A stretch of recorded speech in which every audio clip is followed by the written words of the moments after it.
2:30 മണിയോടെ നമ്മൾ കുമ്പസാരം ആരംഭിക്കും.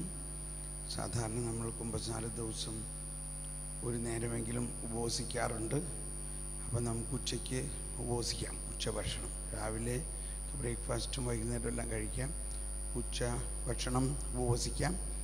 പക്ഷേ മരുന്ന് കഴിക്കുന്നവരും ഇൻസുലിൻ ഒക്കെ എടുക്കണ ആൾക്കാർക്കെല്ലാം ഭക്ഷണം എത്ര പേരങ്ങനെ രോഗം മൂലം അല്ലെങ്കിൽ ഉപവസിക്കാൻ പറ്റാത്തവരുണ്ടെങ്കിൽ അവരൊന്ന് കരമുയർത്താമോ?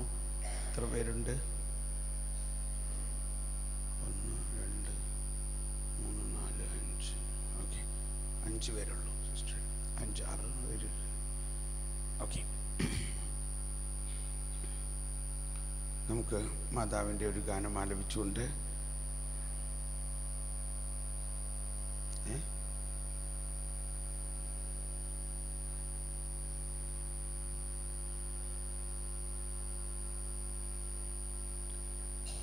നമുക്ക് എഴുന്നേറ്റ് നിന്ന് മാതാവിൻ്റെ ഈ ഗാനം, ഇതും ആദ്യകാലങ്ങളിൽ എഴുതിയൊരു ഗാനമാണ്.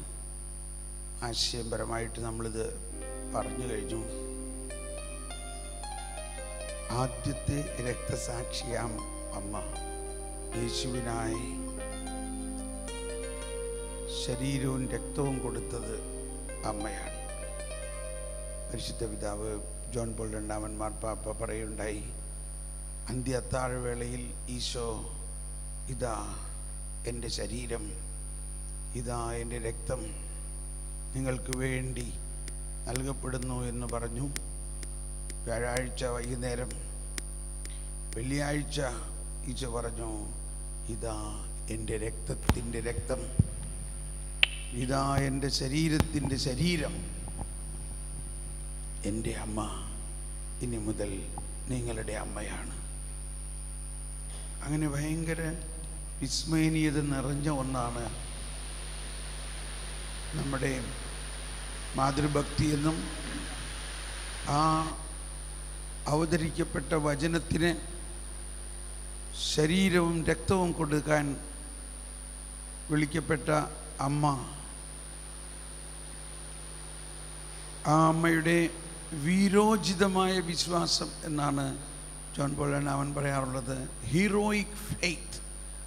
ശരിക്കും ക്രിസ്തീയ വിശ്വാസത്തിൻ്റെ ഒരു മോഡൽ ആണ് അമ്മ എന്ന് പറയുമ്പോൾ വിശുദ്ധി, കൃപ, പരിശുദ്ധാത്മാവിൻ്റെ നിറവ്, അതോടൊപ്പം ധൈര്യം, സഹനം, വീരോചിതമായ വിശ്വാസം എന്ന് പറഞ്ഞാൽ നട്ടുച്ചയ്ക്ക് സൂര്യൻ ഇരുണ്ടു, ഭൂമി കുലുങ്ങി, എന്നാൽ മകനെ കുരിശിൽ കൺമുമ്പിൽ വെച്ച് കുരിശിൽ തറച്ച് കൊല്ലുന്നത് കണ്ടിട്ട് കുലുങ്ങാതെ നിന്ന അമ്മ. ഇതാണ് നമ്മൾ ഓരോരുത്തർക്കും നൽകുന്ന വിശ്വാസം എന്ന ദാനത്തിൻ്റെ ഉള്ളടക്കം. നമ്മൾ ഓരോരുത്തരിലും ദൈവം നൽകിയിരിക്കുന്നത് അത്രയ്ക്ക് കരുത്തുള്ള ഒരു വിശ്വാസമാണ്. അതിലേക്ക് നമ്മൾ ഉയരണം. അതിനുവേണ്ടി നമുക്ക് പരിശുദ്ധ അമ്മയുടെ മധ്യസ്ഥം തേടിക്കൊണ്ട് ഈ ഗാനത്തിലൂടെ നമുക്ക് പ്രാർത്ഥിക്കാം. നമ്മൾ ഓരോരുത്തരിലും വിശ്വാസം ദൈവിക ജ്ഞാനത്തിൽ അടിയുറയ്ക്കുന്നതിനും ക്രിസ്തീയ സഹനത്തിൽ ആത്മധൈര്യം ഉണ്ടാകുന്നതിനും വേണ്ടി നമുക്ക് ആഗ്രഹിച്ചുകൊണ്ട് നമുക്ക് പാടാം.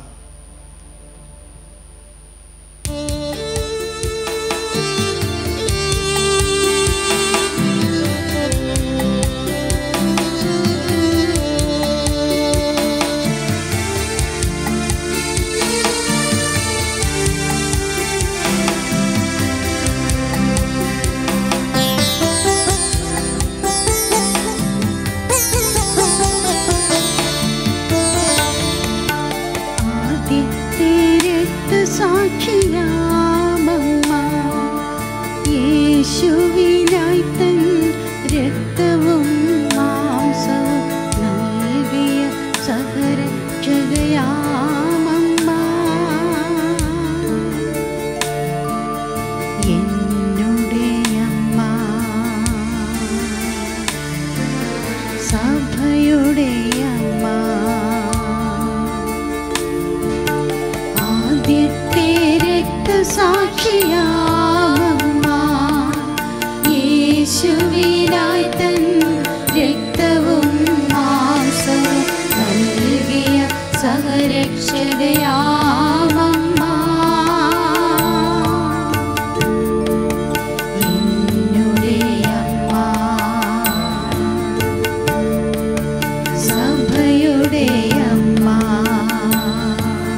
ശിശുവിനായി തൻ രക്തവും മാംസവും നൽകിയ സഹരക്ഷകയാമമ്മ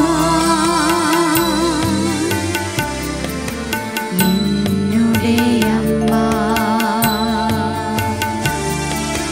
സഭയുടെ അമ്മ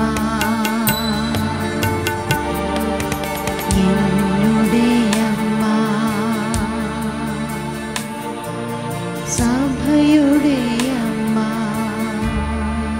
പരിശുദ്ധാത്മാവിനെ ഏറ്റവും കൂടുതൽ അനുഭവത്തിൽ ലഭിച്ച അമ്മ, പരിശുദ്ധാത്മാവിനെ നൽകുന്ന അമ്മ. നമ്മളിന്ന് ദൈവിക രഹസ്യങ്ങൾ വെളിപാടുകളും തുറക്കാൻ പോവുകയാണ്. പരിശുദ്ധ അമ്മയ്ക്കാണ് ഈ വെളിപാടുകളെല്ലാം പരിശുദ്ധാത്മാവിലൂടെ നൽകപ്പെട്ടത്. നമുക്ക് ആത്മാവാണ് സഹായകൻ എന്ന ഗാനം ആലപിച്ചുകൊണ്ട് വിശ്വസിക്കുക. ഈശോ പറഞ്ഞു, ഞാൻ പിതാവിനോട് പ്രാർത്ഥിക്കുകയും, പിന്നെന്താ പറഞ്ഞേ? ഞാൻ പിതാവിനോട് പ്രാർത്ഥിക്കുകയും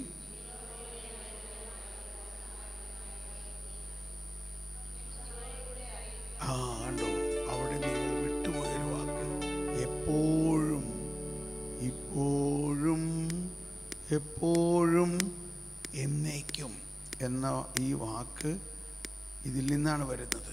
എപ്പോഴും നിങ്ങളോട് കൂടി ആയിരിക്കാൻ. ഞാൻ പറഞ്ഞു, ജോൺ പോൾ രണ്ടാമൻ മാർപ്പാപ്പയുടെ പരിശുദ്ധാത്മാവിൻ്റെ പ്രബോധനങ്ങളുടെ പുസ്തകം വായിച്ചപ്പോൾ എനിക്ക് ഭയങ്കര ലജ്ജ തോന്നി. ദൈവമേ, 25 വർഷമായിട്ട് ഞാൻ ഈ പരിശുദ്ധാത്മാവിനെ കുറിച്ച് എല്ലാ ദിവസവും പ്രഘോഷിക്കുകയും പ്രാർത്ഥിക്കുകയും ചെയ്യുന്നുണ്ട്. എങ്കിലും എനിക്കൊന്നും അറിയില്ല. അത്രയ്ക്ക് വിപുലവും വിശാലവുമായ രീതിയിലാണ് പിതാവ് ഡൊമിനോം എത് വിവിഫിക്കാൻഡും എന്ന ചാക്രിയ ലേഖനം തുടങ്ങി ഒരുപാട് പ്രബോധനങ്ങളിൽ പറഞ്ഞിരിക്കുന്നത്. നമ്മളുടെ ഈ രാജ്യത്താണ് ഏറ്റവും കൂടുതൽ ധ്യാനകേന്ദ്രങ്ങൾ ലോകത്തിലുള്ളത്. ലോകത്തിലെങ്ങും ഇത്രയും ധ്യാനകേന്ദ്രങ്ങൾ ഒരു സ്ഥലത്തില്ല. 150ഓളം ധ്യാനകേന്ദ്രങ്ങൾ കേരളത്തിലുണ്ട്. Praise the Lord.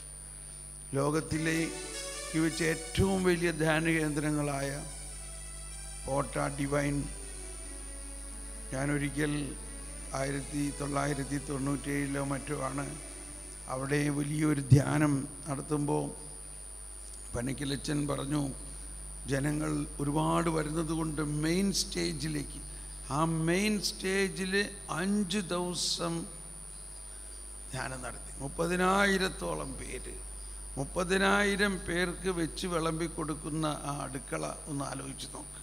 ആ പാത്രങ്ങളെക്കുറിച്ചൊന്ന് ചിന്തിച്ച് നോക്ക്. 7-8 സ്റ്റേജുകളിൽ ധ്യാനം നടത്തുന്ന 30,000-40,000 ആളുകൾക്ക് താമസിക്കാൻ കപ്പാസിറ്റി ഉള്ള പോലെ ധ്യാനകേന്ദ്രം ലോകത്തിലുണ്ടോ? അട്ടപ്പാടി, സെയ്യോൻ, അതുപോലെ തന്നെ മറ്റ് നിരവധി ധ്യാനകേന്ദ്രങ്ങൾ പോലെ ധ്യാനകേന്ദ്രം ലോകത്തിലെങ്ങുമില്ല. അത്രയ്ക്ക് പരിശുദ്ധാത്മാവിൻ്റെ കൊടുങ്കാറ്റ് വീശുന്ന ഈ കേരളത്തിൽ ഇനിയും പരിശുദ്ധാത്മാവിനെ കുറിച്ച് നമ്മൾ കൂടുതലായി അറിയേണ്ടതുണ്ട്. പരിശുദ്ധാത്മാവ് എന്നേക്കും നമ്മളിൽ വസിക്കുന്നു എന്നും പരിശുദ്ധാത്മാവ് ഒരു വ്യക്തിയാണ്. കാറ്റായിട്ടും അഗ്നിയായിട്ടും വെള്ളമായിട്ടും പ്രാവായിട്ടുമെല്ലാം നമ്മൾ പരിശുദ്ധാത്മാവിനെ കാണുന്നുണ്ട്. അതെല്ലാം പ്രതീകങ്ങളാണ്, പ്രതീകങ്ങൾ. എന്നാൽ പരിശുദ്ധാത്മാവ് ആരാകുന്നു? ഒരു വ്യക്തിയാകുന്നു.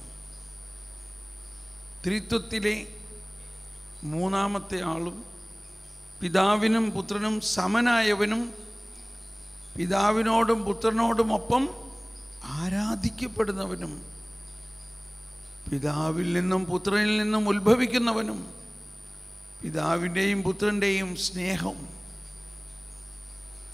ജീവദാതാവും കർത്താവും.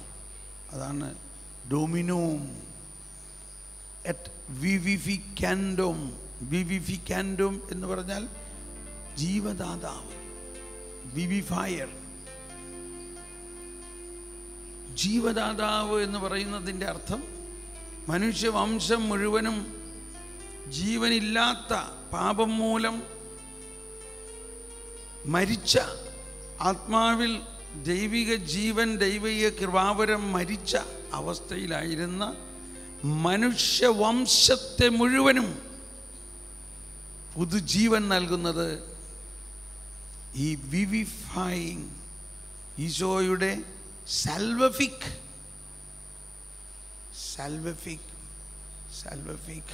സാക്രിഫൈസ്. എങ്ങനെയാണ്? രക്ഷാകരമായ ആത്മദാനം. സാൽവഫിക് സെൽഫ് ഗിവിംഗ് എന്നാണ് ഡൊമിനം വിവിഫിക്കാൻഡത്തിൽ പറയുന്നത്. Holy Spirit is the salvific self giving of Christ. പരിശുദ്ധാത്മാവ് ഈശോയുടെ രക്ഷാകരമായ ആത്മദാനമാണ്. എൻ്റെ ആത്മാവിന് ഞാൻ സമർപ്പിക്കുന്നു. ചുമ്മാ സമർപ്പിക്കുകയല്ല ചെയ്തത്. ഞാൻ പോകുന്നില്ലെങ്കിൽ അവൻ വരികയില്ല. ഞാൻ പോകുന്നതാണ് നിങ്ങൾക്ക് നല്ലത്. ഞാൻ പോകുന്നു എന്ന് പറഞ്ഞാൽ ഞാൻ എൻ്റെ ജീവൻ അർപ്പിക്കുന്നു. അപ്പോൾ ഇതാണ് ഒരു ഭയങ്കര ന്യൂക്ലിയസ് പോയിന്റ്. പഴയ നിയമം മുഴുവനും ഈ ഒരു ഖേരോസിലേക്ക് നമ്മളെ നയിക്കുന്നു. പുതിയ നിയമത്തിൻ്റെ ആദ്യ ഭാഗം മുഴുവനും ഈ ഒരു പോയിന്റിലേക്ക് നമ്മളെ നയിക്കും. ഓ, എനിക്കൊരു മാമോദീസ സ്വീകരിക്കാനുണ്ട്. അത് സ്വീകരിക്കുന്നത് വരെ ഞാൻ അസ്വസ്ഥനാണ്. ആത്മത്യാഗമായ അവളെപ്പോഴും പരിശുദ്ധാത്മാവിനെ നമ്മൾ മനസ്സിലാക്കേണ്ടത് ഈശോയുടെ ആത്മത്യാഗത്തിലൂടെ നമുക്ക് ലഭിച്ചതാണ്. അതാണ് പഴയ നിയമത്തിൽ നിന്നും പുതിയ നിയമത്തിലേക്ക് വന്നാൽ മാത്രമേ ഈ പരിശുദ്ധാത്മാവിൻ്റെ, ഈശോയുടെ ആത്മത്യാഗത്തിൻ്റെ വില മനസ്സിലാക്കിയിട്ട് അത് നമ്മളെല്ലാം ജ്ഞാനസ്നാനത്തിലൂടെയും സ്ഥൈര്യലേപനത്തിലൂടെയും വളരെ പ്രത്യേകിച്ച് വിശുദ്ധ കുർബാനയാകുന്ന ഈശോയുടെ ആത്മത്യാഗത്തിൻ്റെ ആ പൂർണ്ണമായ അനുഭവത്തിലൂടെയെല്ലാം നമ്മൾ അതിലെല്ലാ ദിവസവും പങ്കുചേരുന്ന ആ ബോധ്യത്തോടെ നമുക്കിപ്പോൾ ഈ പരിശുദ്ധാത്മാവായ സഹായകനെ വിളിച്ച് പ്രാർത്ഥിച്ചുകൊണ്ട് ഇന്ന് നമ്മുടെ അന്തരംഗങ്ങളിൽ ദൈവിക രഹസ്യങ്ങൾ തുറക്കുന്നതിന് വേണ്ടി ദാഹിച്ച് നമുക്ക് ഈ ഗാനം ആലപിച്ച് പ്രാർത്ഥിക്കാം.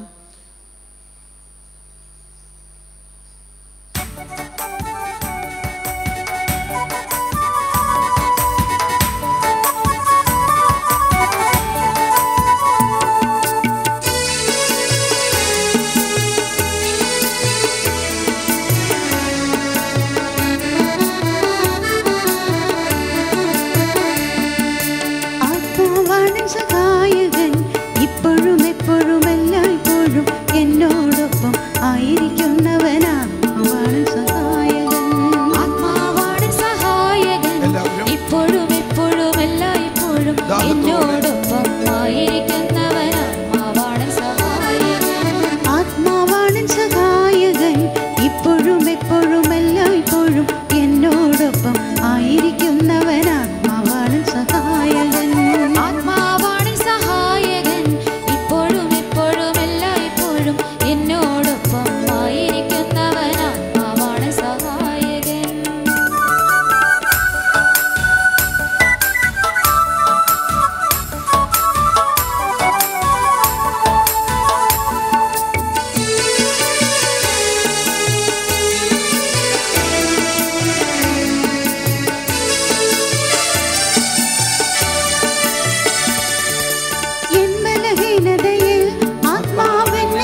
വാസനകൾ ആത്മാവെടുത്തു മാറ്റുന്നു. എൻ ബലഹീനതയിൽ ആത്മാവെന്നെ സഹായിക്കുന്നു. എൻ ശരീരത്തിൻ വാസനകൾ ആത്മാവെടുത്തു മാറ്റുന്നു. ആത്മാവെടുത്തു മാറ്റുന്നു.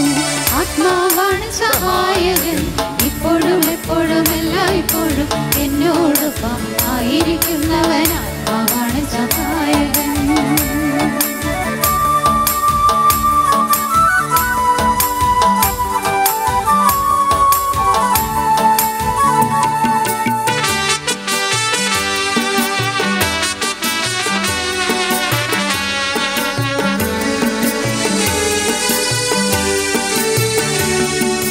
പ്രാർത്ഥിക്കാൻ എന്നെ പഠിപ്പിക്കുന്നു, സ്നേഹിക്കുവാനും ക്ഷമിക്കാനും വചനത്താൽ എന്നെ നിറയ്ക്കാനും ആത്മാവെന്നെ സഹായിക്കുന്നു. പ്രാർത്ഥിക്കാൻ എന്നെ പഠിപ്പിക്കുന്നു, സ്നേഹിക്കുവാനും ക്ഷമിക്കാനും വചനത്താൽ എന്നെ നിറയ്ക്കാനും ആത്മാവെന്നെ സഹായിക്കുന്നു. പ്രാർത്ഥിക്കാൻ എന്നെ പഠിപ്പിക്കുന്നു, സ്നേഹിക്കുവാനും ക്ഷമിക്കാനും വചനത്താൽ എന്നെ നിറയ്ക്കാനും ആത്മാവെന്നെ സഹായിക്കുന്നു. പ്രാർത്ഥിക്കാൻ എന്നെ പഠിപ്പിക്കുന്നു, സ്നേഹിക്കുവാനും ക്ഷമിക്കാനും വചനത്താൽ എന്നെ നിറയ്ക്കാനും ആത്മാവെന്നെ സഹായിക്കുന്നു. ആത്മാവെന്നെ സഹായിക്കുന്നു. ആത്മാവാണ് സഹായകൻ, ഇപ്പോഴും എപ്പോഴും എല്ലായ്പ്പോഴും എന്നോടൊപ്പം ആയിരിക്കുന്നവൻ. ആത്മാവാണ് സഹായകൻ. പരിശുദ്ധാത്മാവ് നമ്മളിൽ വസിക്കുന്നു. എനിക്ക് അഭിഷേകം തരണമേ എന്ന് പ്രാർത്ഥിക്കണ്ട. അഭിഷേകം നമ്മളിലുണ്ട്, അത് തുറക്കണമേ. എൻ്റെ ബുദ്ധിയും ബോധ്യത്തിലും എൻ്റെ വിശ്വാസത്തെക്കുറിച്ചുള്ള ആഴമായ അറിവിലൂടെയാണ് അത് തുറക്കുന്നത്. വിശ്വാസം എന്നത് ഒരു ദാനമാണ്, അതും പരിശുദ്ധാത്മാവ് തന്നെയാണ് നൽകിയിരിക്കുന്നത്. ഉള്ളടക്കം നമ്മൾ മനസ്സിലാക്കിക്കൊണ്ടിരിക്കുന്നു. ദൈവിക ജ്ഞാനത്തിന്റെ അടിസ്ഥാനത്തിലുള്ള ഉള്ളടക്കം, മാനുഷിക ജ്ഞാനത്തിലല്ലാതെ ദൈവിക ജ്ഞാനത്തിലൂടെ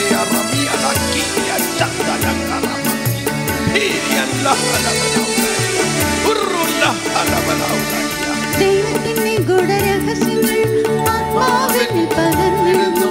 ബുദ്ധിയും ബോധ്യവും ദൈവിക ശക്തിയും ആത്മാവെന്നിൽ ചൊരിഞ്ഞിടുന്നു. ദൈവത്തിന്റെ ഗൂഢരഹസ്യങ്ങൾ ആത്മാവെന്നിൽ പകർന്നിടുന്നു.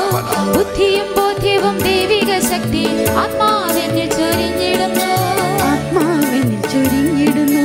ആത്മാവാണ് സഹായകൻ, ഇപ്പോഴും എപ്പോഴും എല്ലായ്പ്പോഴും എന്നോടൊപ്പം ആയിരിക്കുന്നവനാണ് ആത്മാവാണ് സഹായകൻ, ഇപ്പോഴും എപ്പോഴും എല്ലായ്പ്പോഴും ശക്തിയോടെ ആവേശത്തോടെ ആത്മാവാണ് സഹായകൻ, ഇപ്പോഴും എപ്പോഴും എല്ലായ്പ്പോഴും എന്നോടൊപ്പം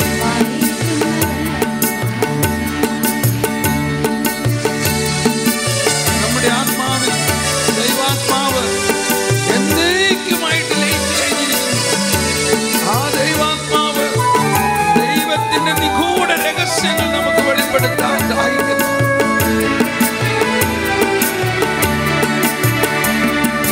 ദൈവത്തിന്റെ ഗൂഢരഹസ്യങ്ങൾ ആത്മാവെന്നിൽ പകർന്നിടുന്നു. ബുദ്ധിയും ബോധ്യവും ദൈവിക ശക്തിയും ആത്മാവെന്നിൽ ചൊരിഞ്ഞിടുന്നു. ദൈവത്തിന്റെ ഗൂഢരഹസ്യങ്ങൾ ആത്മാവെന്നിൽ പകർന്നിടുന്നു.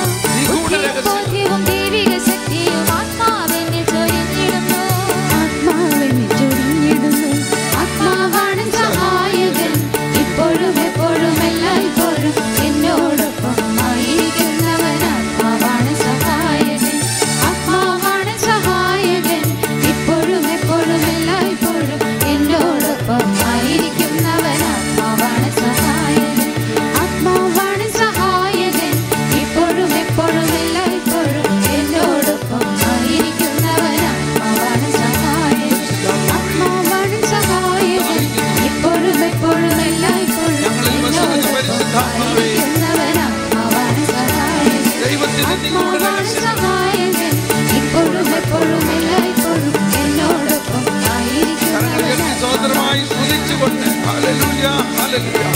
ഭാഷാവരമുള്ളവർ ഭാഷാവരത്തിൽ സ്തുതിച്ചുകൊണ്ട് ഹല്ലേലൂയ, ഹല്ലേലൂയ.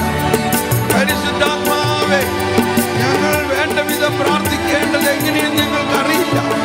പരിശുദ്ധാത്മാവ് തന്നെ പ്രാർത്ഥിക്കണമേ. പരിശുദ്ധാത്മാവേ, ഞങ്ങൾക്ക് വേണ്ടി പ്രാർത്ഥിക്കണമേ. ദൈവത്തിന്റെ നിഗൂഢ രഹസ്യങ്ങൾ തുറക്കുന്നതിന് ഞങ്ങളിൽ വിശ്വാസത്തിന്റെ ആഴത്തിലേക്ക്, വിശ്വാസത്തിന്റെ ഉയരത്തിലേക്ക്, ദൈവിക ജ്ഞാനം തുറക്കുന്നതിന്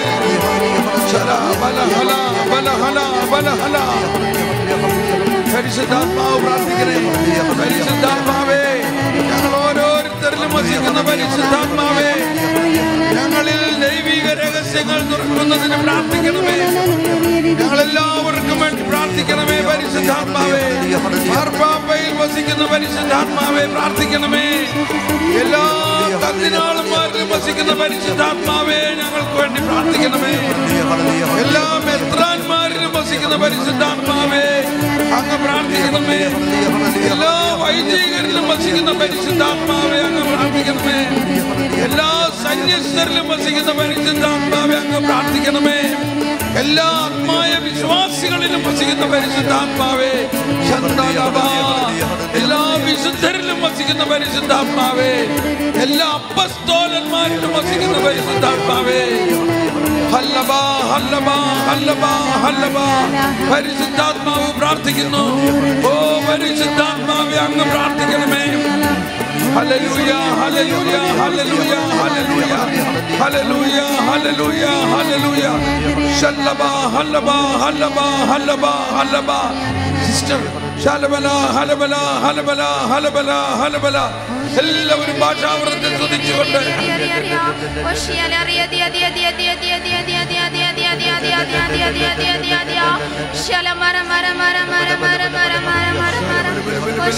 പരിശുദ്ധാത്മാവേ അങ്ങ് പ്രാർത്ഥിക്കണമേ. സഹായകനായ പരിശുദ്ധാത്മാവേ, ഞങ്ങളിൽ വസിക്കുന്ന പരിശുദ്ധാത്മാവേ അങ്ങ് പ്രാർത്ഥിക്കണമേ.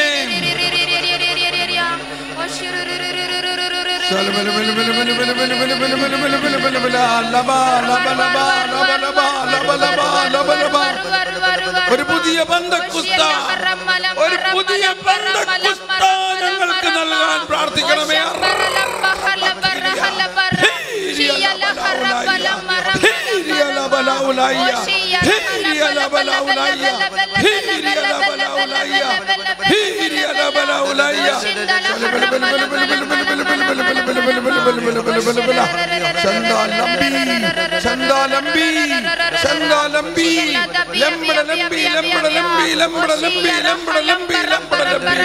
പരിശുദ്ധാത്മാവ് പ്രാർത്ഥിക്കുന്നു. പുതിയ ഭാഷാവരങ്ങൾക്കായി പ്രാർത്ഥിക്കുക. നാവിന്റെ കെട്ടുകൾ അഴിയട്ടെ, നാവിന്റെ കെട്ടുകൾ അഴിയട്ടെ.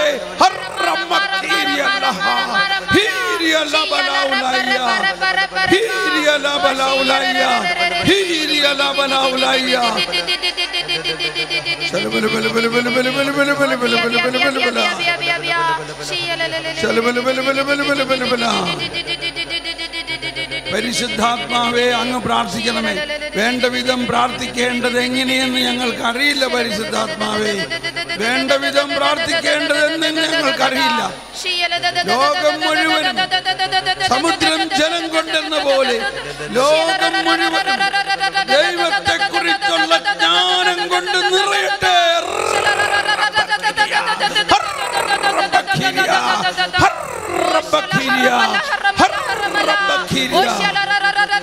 സമുദ്രം ജലം കൊണ്ടെന്ന പോലെ ലോകം മുഴുവനും ദൈവത്തെ കുറിച്ചുള്ള ജ്ഞാനം കൊണ്ട് നിറയട്ടെ. ദൈവരാജ്യത്തിന്റെ രഹസ്യം നിറയട്ടെ.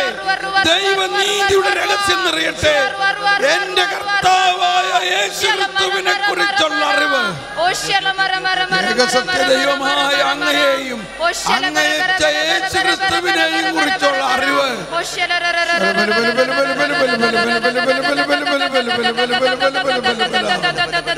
പുതിയ ഉടമ്പടിയെ കുറിച്ചുള്ള അറിവ്, പരിശുദ്ധാത്മാവേ അങ്ങ് പ്രാർത്ഥിക്കണമേ. ഞങ്ങളിൽ വസിക്കുന്ന പരിശുദ്ധാത്മാവേ അങ്ങ് പ്രാർത്ഥിക്കണമേ. ത്രിത്വൈക ദൈവമേ, അങ്ങെന്നിൽ വാഴുന്നു, അങ്ങെന്നിൽ വാഴുന്നു. അണ്ടകടാഹങ്ങളെ മെനഞ്ഞെടുത്ത ത്രിത്വൈക ദൈവമേ, സകല ചരാചരങ്ങളിലും ജീവൻ നൽകിയ ത്രിത്വൈക ദൈവമേ, അവിടുത്തെ സൃഷ്ടികൾ എത്ര മനോഹരം, എത്ര വൈവിധ്യമാർന്നു. ഇവയെല്ലാത്തെയും ജ്ഞാനത്താൽ അങ്ങ് സൃഷ്ടിച്ചു. ഓ, എന്തൊരു അത്ഭുതമാണ് ഓരോ സൃഷ്ടിയിലും. ഞങ്ങൾ ഓരോരുത്തരും തന്നെ ഒരു അത്ഭുതമാണല്ലോ. ത്രിത്വൈക ദൈവമേ,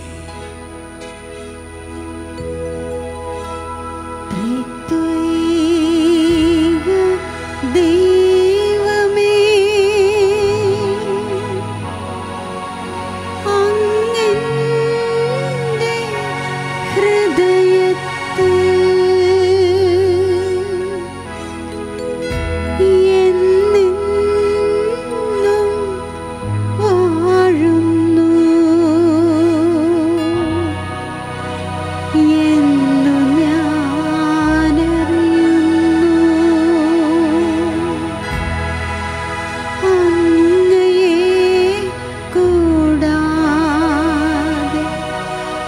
ഒരു നിമിഷം പോലും ജീവിക്കാൻ ഈ ഭൂമിയിൽ സാധ്യമല്ല.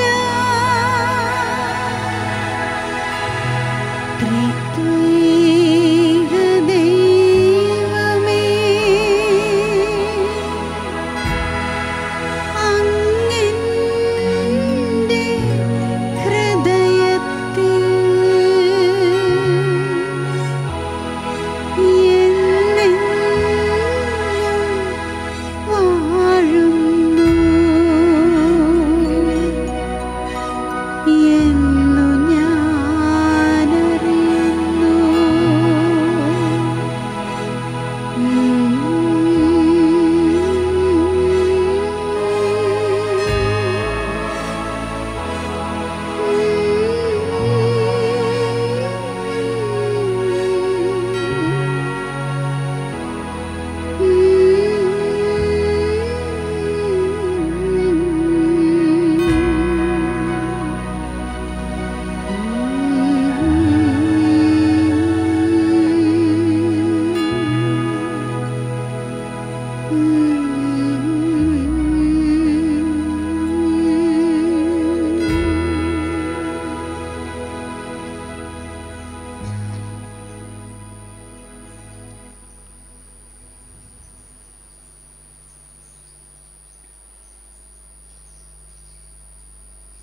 നമുക്കിരിക്കാം.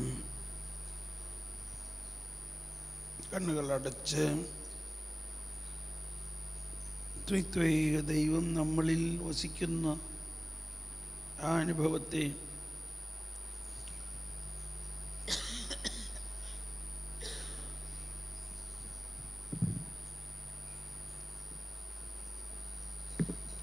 ഉള്ളിൻ്റെ ഉള്ളിൽ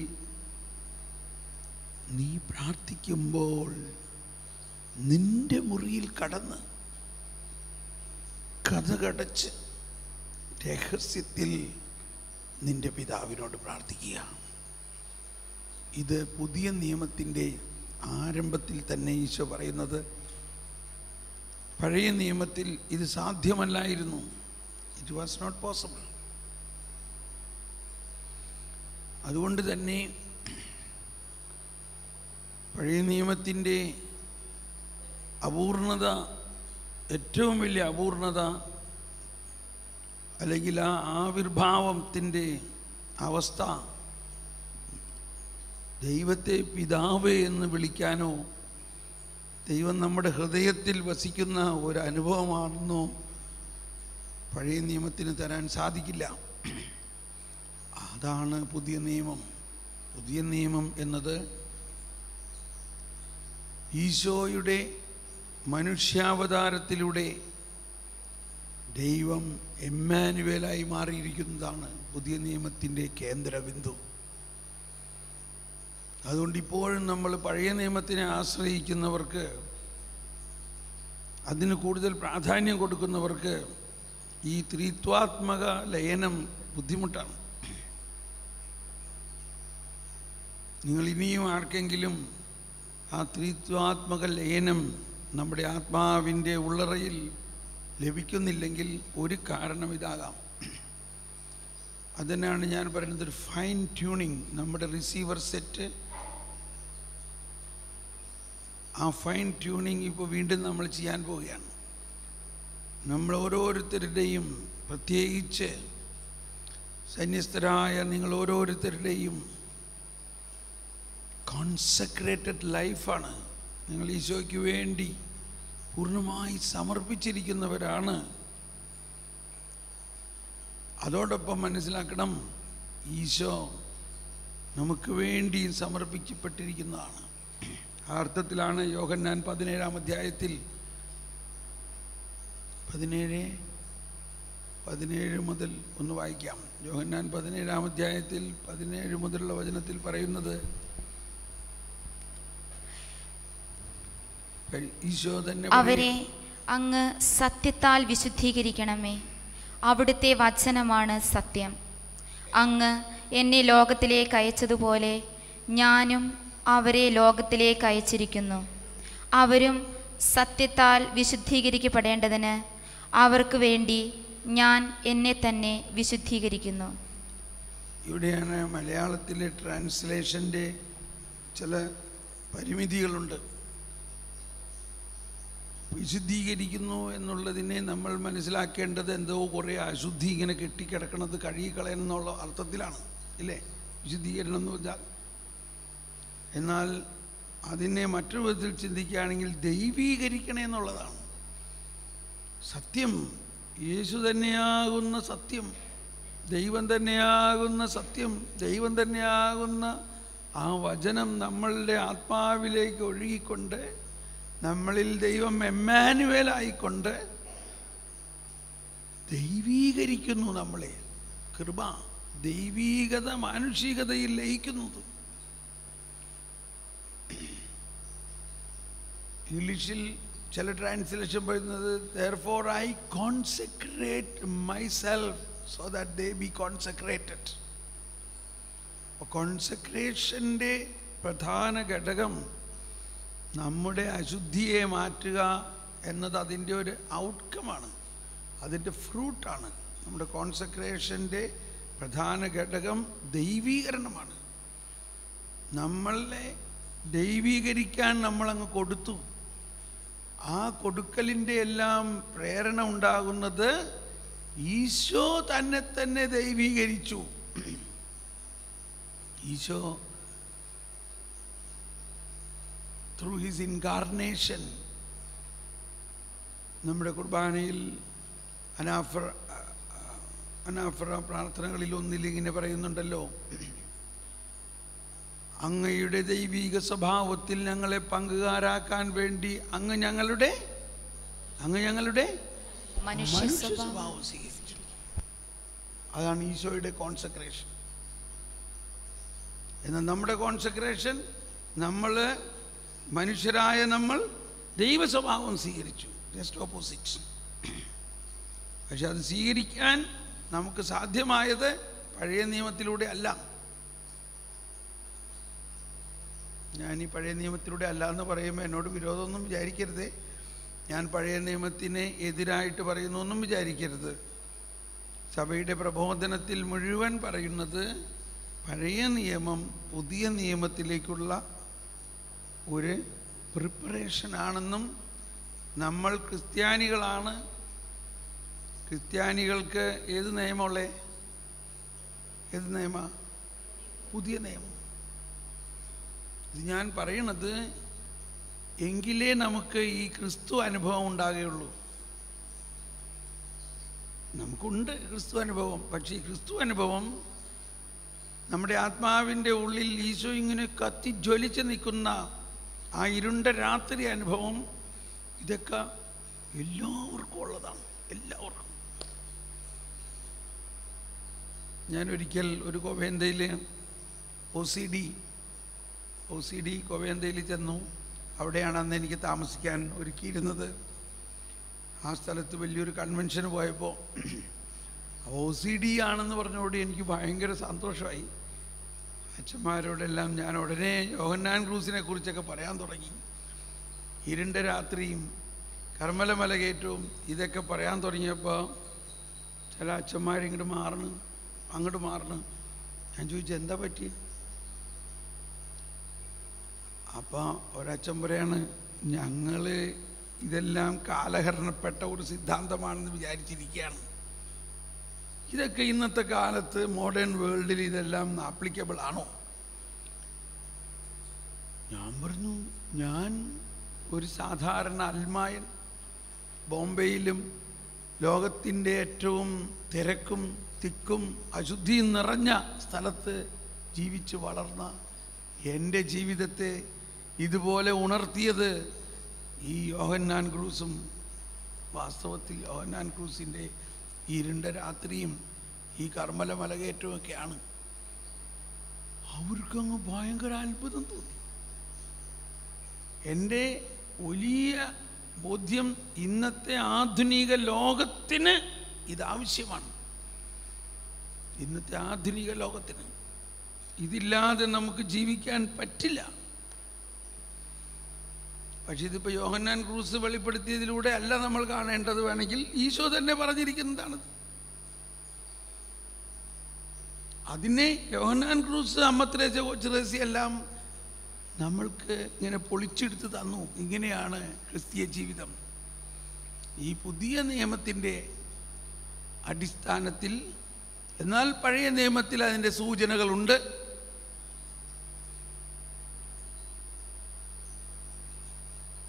ആ പുതിയ നിയമം ഉടമ്പടി ബന്ധമാണ്. ആ ഉടമ്പടി ബന്ധം നമ്മുടെ ആത്മാവിൻ്റെ അന്തരംഗത്തിലാണ്. ഈ ഉടമ്പടിയുടെ സംബന്ധം അല്ലെങ്കിൽ സംയോജനം അല്ലെങ്കിൽ സമ്മേളനം, സായുജ്യം, ഇങ്ങനെ എന്ത് പദം ഉപയോഗിച്ചാലും അത് പൂർത്തിയാകുമോ? എന്താണ് ഉടമ്പടി? ഒന്ന് പറഞ്ഞേ, എന്താണ് ഉടമ്പടി? ഉടമ്പടി ബന്ധം എന്ന് പറഞ്ഞാൽ എന്താണ്? അതിൽ നിന്ന് നമ്മൾ മനസ്സിലാക്കുന്നത്. ഉത്തരം പറയാം, ഉച്ചത്തിൽ പറയാം. What is A covenant relationship?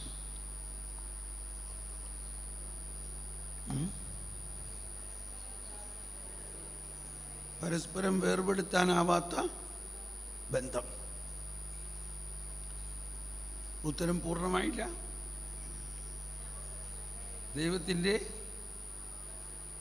ദൈവത്തിൻ്റെ അവകാശം നമ്മൾക്ക് ഉള്ള അവകാശമാണ്. അതെല്ലാം അതിൻ്റെ ഫ്രൂട്ടാണ്. ഇതെല്ലാം ആ ഉടമ്പടി ബന്ധത്തിൽ നിന്നുണ്ടാകുന്ന ഔട്ട്കമാണ്. എന്താണ് ഉടമ്പടി ബന്ധം?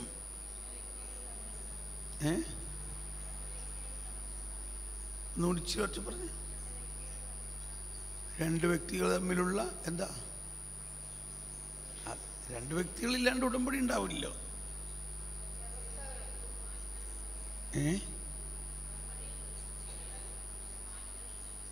മാറ്റമില്ല.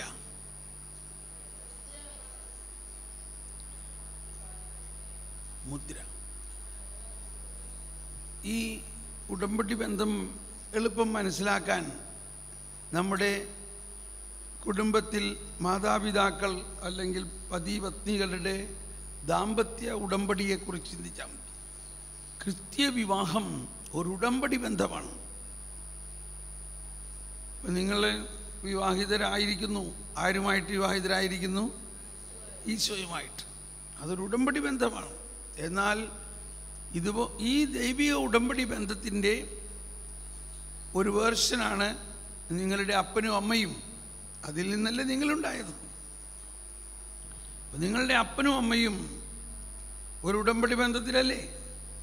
വിവാഹ ഉടമ്പടി. എന്താണ് വിവാഹ ഉടമ്പടിയിൽ സംഭവിക്കുന്നത്? ഇപ്പോൾ ഞാൻ വിവാഹിതനായി ഞാൻ വിവാഹ ഉടമ്പടിയിലേക്ക് പ്രവേശിച്ചു എന്ന് പറഞ്ഞാൽ, ഞാൻ എൻ്റെ ജീവൻ എൻ്റെ ഭാര്യയ്ക്ക് കൊടുത്തു. എൻ്റെ ജീവൻ, അവളുടെ ജീവൻ എനിക്ക് തന്നു. അങ്ങനെ ഞങ്ങളുടെ ഈ രണ്ട് ജീവനും കലർത്തപ്പെട്ടിരിക്കുന്നു. രണ്ട് ജീവനും കലർത്തപ്പെട്ടിരിക്കുന്നു, ലയിക്കപ്പെട്ടിരിക്കുന്നു. ഇത് ഇനി രണ്ടല്ല ഒന്നായിരിക്കുന്നു. ഇനി ഇതിനെ അകറ്റാൻ ഈ പ്രപഞ്ചത്തിൽ ഒരു ശക്തിക്കും സാധ്യമല്ല. ദൈവത്തിന് പോലും സാധ്യമല്ല. കാരണം ദൈവം ആണ് ഇത് ചോദിപ്പിച്ചിരിക്കുന്നത്. അപ്പോൾ ഉടമ്പടി ബന്ധം എന്ന് പറഞ്ഞാൽ ദൈവിക ജീവനും നമ്മുടെ ജീവനും തമ്മിലുള്ള കലർത്തപ്പെടലാണ്. അങ്ങനെ അതാണ് പുതിയ ഉടമ്പടി. പഴയ ഉടമ്പടിയിൽ കുഞ്ഞാടിൻ്റെ രക്തം തളിച്ചുകൊണ്ട് ഉടമ്പടി സ്ഥാപിച്ചുവെങ്കിൽ അതിൽ പ്രതീകമായിട്ട് കണ്ടത് ഈ വരാനിരിക്കുന്ന ദിവ്യ കുഞ്ഞാടിൻ്റെ ആണ് കാണുന്നത്. കുഞ്ഞാടിൻ്റെ രക്തമോ കാളക്കിടാങ്ങളുടെ രക്തമോ തെളിച്ചിരുന്നതിൻ്റെ സാരാംശം രക്തം ജീവനാണ്. രക്തം ജീവനാണ്.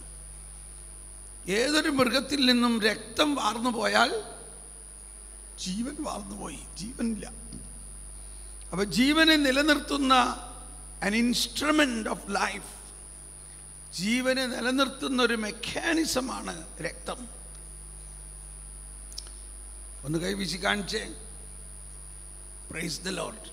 അപ്പോൾ ആ ജീവൻ, ദൈവിക ജീവൻ ഏതൊരു മൃഗത്തിലായാലും രക്തത്തിലൂടെയാണത്.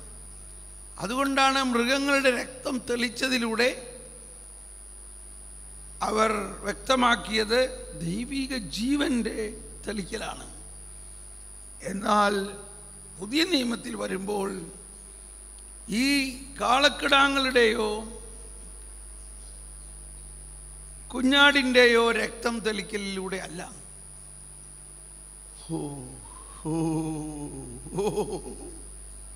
തൻ്റെ പ്രിയപുത്രൻ്റെ രക്തം,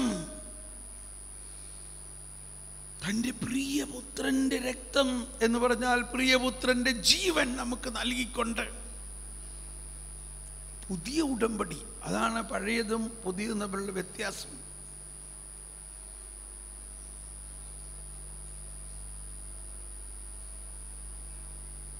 ഒരു വചനം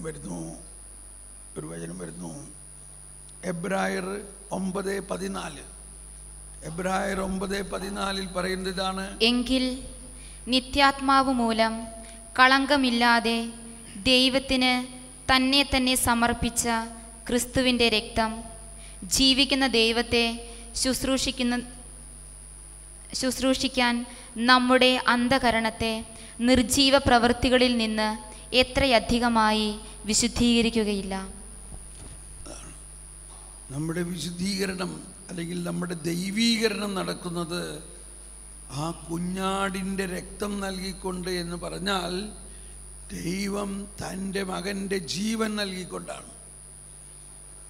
അതിനു മുമ്പുള്ള വചനം കൂടി ഒന്ന് വായിക്കാം. 13-ാമത്തെ വചനത്തിൽ പറയുന്നത് കോലാടുകളുടെയും, കണ്ടോ, കോലാടുകളുടെയും കാളക്കിടാങ്ങളുടെയും. ഒന്ന് കൈവീശി കാണിച്ചേ, ഒന്ന് കൈ ഉയർത്തിയേ, എല്ലാവരും ഒന്ന് കൈവീശിക്കൊണ്ടെന്ന് പറഞ്ഞേ.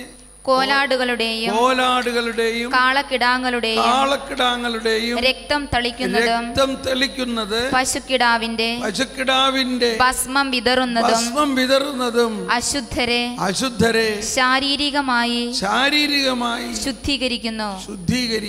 എങ്കിൽ നിത്യാത്മാവ് മൂലം കളങ്കമില്ലാതെ ദൈവത്തിന് തന്നെ സമർപ്പിച്ച ക്രിസ്തുവിന്റെ രക്തം ജീവിക്കുന്ന ദൈവത്തെ ശുശ്രൂഷിക്കാൻ നമ്മുടെ അന്ധകരണത്തെ നിർജീവ പ്രവൃത്തികളിൽ നിന്ന് എത്രയധികമായി വിശുദ്ധീകരിക്കുകയില്ല. അപ്പോൾ ഈ ഉടമ്പടിയുടെ രഹസ്യമാണത്. ആ ഉടമ്പടി എന്ന് പറഞ്ഞാൽ ദൈവം തൻ്റെ ജീവൻ നമുക്ക് നൽകി, നാം നമ്മുടെ ജീവൻ ദൈവത്തിന് നൽകി, ഈശോ തൻ്റെ ജീവൻ നമുക്ക് നൽകി, നമ്മുടെ ജീവൻ ഈശോയ്ക്ക് നൽകി. ഇപ്പം മണവാളനും മണവാട്ടിയുടെയും ജീവൻ കലർത്തപ്പെട്ടിരിക്കുന്നു. വിശ്വസിച്ചേ. ആ കലർത്തലാണ് നമ്മൾ വിശുദ്ധ കുർബാനയിൽ ഒരു തുള്ളി വെള്ളം വീഞ്ഞിനോട് ചേർക്കുമ്പോൾ ദൈവീകതയിൽ മാനുഷികത കലർത്തപ്പെടുന്നു. അങ്ങയുടെ ദൈവീക ജീവനിൽ ഞങ്ങളെ പങ്കുകാരാക്കാൻ അങ്ങ് ഞങ്ങളുടെ മനുഷ്യ സ്വഭാവം സ്വീകരിച്ചു. The divinity and humanity is mingled. അതാണ് ഹിപ്പോസ്റ്റാറ്റിക് അല്ലെങ്കിൽ ഹൈപ്പോസ്റ്റാറ്റിക് യൂണിയൻ എന്ന് പറയുന്നത്. ആ ഹൈപ്പോസ്റ്റാറ്റിക് യൂണിയൻ നമ്മൾക്ക് നൽകിയിരിക്കുന്നതിലൂടെ അവിടെയാണ് പുതിയ നിയമത്തിൻ്റെ ഏറ്റവും വലിയ നിമിഷം. ഈശോ പറയാണ്, ഇത് നിങ്ങൾക്ക് വേണ്ടി നൽകപ്പെടുന്ന എൻ്റെ ശരീരമാണ്. ഇത് നിങ്ങൾക്ക് വേണ്ടി നിങ്ങളുടെ പാപമോചനത്തിനായി നൽകപ്പെടുന്ന പുതിയ ഉടമ്പടിയിലുള്ള എൻ്റെ രക്തമാണ് എന്ന് പറഞ്ഞാൽ എന്താണ് ഇപ്പോൾ നമുക്ക് തന്നത്? തൻ്റെ ജീവൻ നമുക്ക് നൽകി, എൻ്റെ ശരീരവും രക്തവും. ഇത് പഴയ നിയമത്തിൽ എവിടെയെങ്കിലും ഉണ്ടോ? ഉണ്ടാകാൻ പറ്റുമോ? പഴയ നിയമത്തിൽ കോലാടുകളുടെയും പശുക്കിടാങ്ങളുടെയും ബലിയർപ്പിച്ചപ്പോൾ അവരെ കൊന്നു. ആ ചത്ത ആടിനെയാണ് അർപ്പിക്കണേ. എന്നാൽ പുതിയ നിയമത്തിൽ ദൈവം തൻ്റെ പുത്രനെ ചാവാത്ത എന്ന് പറഞ്ഞാൽ സജീവ ബലി എന്ന് പറഞ്ഞ എല്ലാവരും സജീവ ബലി. ഇന്ന് കുർബാനയിൽ എവിടെയെല്ലാം ഈ വാക്ക് പറയുമ്പോൾ ശ്രദ്ധിക്കണം. ദൈവം ഈശോയെ നമുക്ക് അർപ്പിച്ചത് ചത്തതിന് ശേഷമല്ല. Sorry to use that word, അത് മനസ്സിലാക്കാൻ വേണ്ടിയാണ്. ഈശോയെ നമുക്ക് അർപ്പിച്ചത് ഒരു ചത്ത ബലിയായിട്ടല്ല. വലിയൊരു പോയിന്റാണത്. ഈശോ മരിച്ചു കഴിഞ്ഞിട്ടല്ല ബലി അർപ്പിച്ചത്.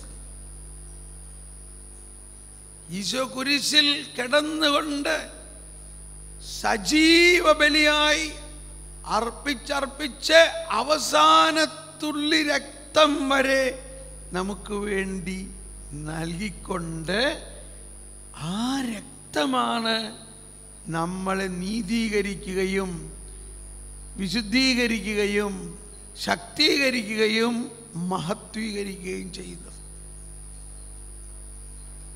ഇതാണ് ഉടമ്പടി ബന്ധം. നമ്മുടെ ഉടമ്പടി ബന്ധമാണ് ക്രിസ്തീയ വിശ്വാസത്തിൻ്റെ കേന്ദ്രബിന്ദു. ആ ഉടമ്പടി ബന്ധമാണ് നമ്മുടെ പ്രാർത്ഥനയുടെ എല്ലാം ന്യൂക്ലിയസ് പോയിന്റ്. അതുകൊണ്ട് കാറ്റക്കിസത്തിൽ 2564 ആദ്യം വായിച്ചു. 64 ക്രൈസ്തവ പ്രാർത്ഥന ദൈവവും മനുഷ്യനും തമ്മിൽ ക്രിസ്തുവിലുള്ള ഉടമ്പടി ബന്ധമാണ്. ഒന്ന് എഴുതിക്കുക നമ്പർ 2564. ക്രൈസ്തവ പ്രാർത്ഥന എല്ലാവരും നേരിട്ട് പറഞ്ഞുകൊണ്ട് ക്രൈസ്തവ പ്രാർത്ഥന ദൈവവും മനുഷ്യനും തമ്മിൽ ക്രിസ്തുവിലുള്ള ഉടമ്പടി ബന്ധമാണ്. അത് ദൈവത്തിന്റെയും മനുഷ്യന്റെയും പ്രവൃത്തിയാണ്. പരിശുദ്ധാത്മാവിൽ നിന്നും നമ്മിൽ നിന്നും പുറപ്പെടുന്നതും മനുഷ്യനായി തീർന്ന ദൈവപുത്രന്റെ മാനുഷിക മനസ്സുമായുള്ള ഐക്യത്തിൽ പിതാവിൻ പക്കലേക്ക് പൂർണ്ണമായും തിരിയുന്നതുമാണത്. ഉയർത്തുന്നതാണെന്നാണ് എൻ്റെ അകത്ത് വന്നത്. ഇങ്ങനെ പറയാൻ ഇല്ലേ, പിതാവിൻ്റെ പക്കലേക്ക് തിരിയുന്നത്. ഒന്നുകൂടി വായിച്ചേ. ഇതൊക്കെ മനസ്സിലാക്കാൻ വേണ്ടിയാണ് ഇന്നലെയൊക്കെ മുഴുവനും നമ്മൾ ജ്ഞാനത്തിന് വേണ്ടി പ്രാർത്ഥിച്ചത് ഇല്ലേ. ഇപ്പം ഇത് കുറച്ചൊക്കെ മനസ്സിലാവുന്നുണ്ട്. ക്രൈസ്തവ പ്രാർത്ഥന ദൈവവും മനുഷ്യനും തമ്മിൽ ക്രിസ്തുവിലുള്ള ഉടമ്പടി ബന്ധമാണ്. അത്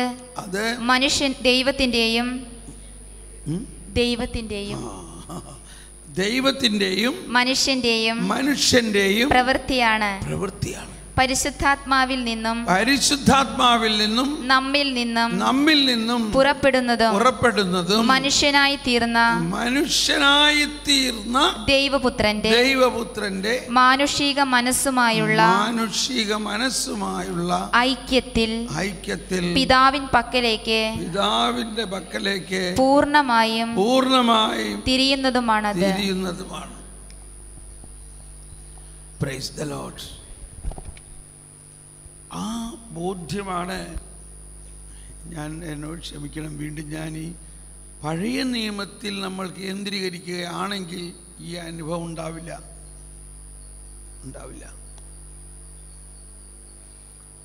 ഇത് ഞാൻ പറയാൻ കാരണം, ഞാനിപ്പോൾ എല്ലാവർക്കും പ്രത്യേകിച്ച് സിസ്റ്റേഴ്സിന് കൗൺസിലിംഗ് കൊടുക്കുമ്പോൾ ഒന്ന് ഞാൻ ചെയ്യാറുള്ളൂ, ഈ പുതിയ ഉടമ്പടിയുടെ അനുഭവമായിട്ട് നിങ്ങളുടെ ആത്മാവിൽ ആ യേശു ലയനം നിങ്ങളെ അനുഭവിപ്പിക്കുകയും നിങ്ങൾ യേശുവിൻ്റെ സ്വരം കേൾക്കുകയും ചെയ്യണം. അത്രയുള്ളൂ. ഇത്രയും ചെയ്തു കഴിഞ്ഞാൽ ബാക്കിയുള്ളതെല്ലാം താനെ സംഭവിച്ചോളും. അപ്പോൾ ഞാൻ അങ്ങനെ അതിൻ്റെ ഒരു പ്രൊസീജിയർ എങ്ങനെയാണ് എനിക്ക് കാണിച്ചു തന്നേക്കുന്നത്. ആ ഉള്ളിൻ്റെ ഉള്ളിൽ ചെന്ന് ഇരുട്ട് മുറി. ഇപ്പോൾ നിങ്ങളെല്ലാവരിലും ഇതേവരെ ഞാൻ നോക്കിയേക്കണവരെല്ലാവരിലും ആ ഇരുട്ട് കൃത്യമായിട്ടുണ്ട്. പിന്നെ ഞാൻ ചോദിക്കും, ഒരു വചനം ഓർക്കാൻ പറയും. ഇവിടെ നിങ്ങൾ ഒരുപാട് പേര് ഈശോ പറഞ്ഞ വചനമാണ് പറയാറുള്ളത്. പക്ഷെ സാധാരണഗതിയിൽ പലരും ഉടനെ പറയുന്ന ആദ്യത്തെ വചനം പഴയ നിയമത്തിലെ കുറേ വചനങ്ങളാണ്. അതാണ് ഞാൻ പറയുന്നത്, നമ്മുടെ റിസീവിങ് സെറ്റ് ട്യൂൺ ചെയ്യുന്നു എന്ന് പറയുന്നത്. നമ്മുടെ റിസീവിങ് സെറ്റ് ദൈവത്തിൻ്റെ ബ്രോഡ്കാസ്റ്റിങ്ങുമായിട്ട് ട്യൂൺ ചെയ്യണമെങ്കിൽ ഈശോ പറഞ്ഞു, എൻ്റെ ആടുകൾ എൻ്റെ സ്വരം ശ്രവിക്കണം. പ്രവാചകരുടെ സ്വരം ഒരു കാലത്ത് ശ്രവിച്ചിരുന്നവർ ഇനി ആരുടെ ശ്രവിക്കണം? എൻ്റെ സ്വരം ശ്രവിക്കണം.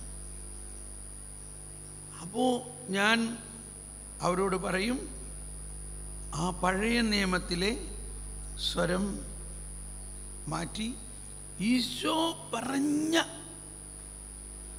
വാക്ക്. അപ്പോൾ it will take some time. എന്നിട്ട് എനിക്ക് കുറേ സമയം എടുക്കണം അതങ്ങ് ക്ലിയറായി വരാൻ.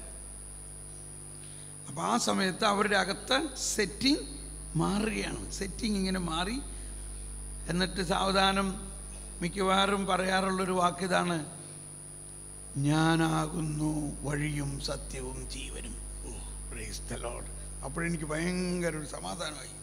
ഞാൻ പറയും, ഇനി വീണ്ടും പറയൂ, ഞാൻ മുന്തിരിച്ചെടിയും നിങ്ങൾ എൻ്റെ ശാഖകളുമാകുന്നു. Praise the Lord. വീണ്ടും പറയൂ, ഞാൻ ജീവനും പുനരുത്ഥാനവുമാകുന്നു. Praise the Lord. ഇങ്ങനെ പിന്നെ വരണതെല്ലാം ഈശോ പറഞ്ഞ അതേ വാക്കുകൾ ഇങ്ങനെ വരാൻ തുടങ്ങും. ഇപ്പോൾ ഞാൻ എന്ത് ചെയ്തു? നിങ്ങളുടെ ഈ സംവിധാനത്തെ മുഴുവനും ട്യൂൺ ചെയ്ത് ഈശോയുടെ ഹൃദയവുമായിട്ട് ട്യൂൺ ചെയ്തു. ഈ വചനം വരുന്നത് ഈശോയുടെ ഹൃദയത്തിൽ നിന്നാണ് വരുന്നത്. ഞാൻ ജീവനും ഞാൻ ജീവൻ നൽകാനും അപ്പോൾ അങ്ങനെ നമ്മൾ അങ്ങ് ട്യൂൺ ചെയ്ത് കഴിയുമ്പോൾ പിന്നെ അടുത്ത സ്റ്റെപ്പ് ഇതാണ്, ഇനി നിശബ്ദമാകുക, വീണ്ടും ആ ഇരുട്ടിൽ ലയനത്തിലേക്ക് ചെന്ന് അങ്ങനെ ലയിച്ചിരുന്നിട്ട് പറയൂ, ഈശോയെ നീ പറഞ്ഞ ആ വചനമെല്ലാം എൻ്റെ ജീവനാണത്. ഇനി എനിക്ക് ഇപ്പോൾ എന്തെങ്കിലും ഒരു ചെറിയ വാക്ക് എന്നോട് ഇപ്പോൾ ഒന്ന് പറയും. എന്നോട് ഇപ്പോൾ പറയും. നിൻ്റെ ആ സ്വരം കേൾക്കാൻ ആ സ്നേഹം അനുഭവിക്കാൻ ഞാൻ കൊതിക്കുന്നു. ഞാൻ നിൻ്റെ മണവാട്ടിയാണ്, എൻ്റെ ആത്മാവ് നിൻ്റെ മണവാട്ടിയാണ്. ശാന്തമായി ഇങ്ങനെ ഇരിക്കുമ്പോൾ ഈശോ ഇങ്ങനെ പറയാണ്, ഞാൻ നിന്നെ എന്തോരം സ്നേഹിക്കുന്നു നിനക്കറിയോ? നീ എൻ്റേതാണ്, നീ എൻ്റേത് മാത്രമാണ്.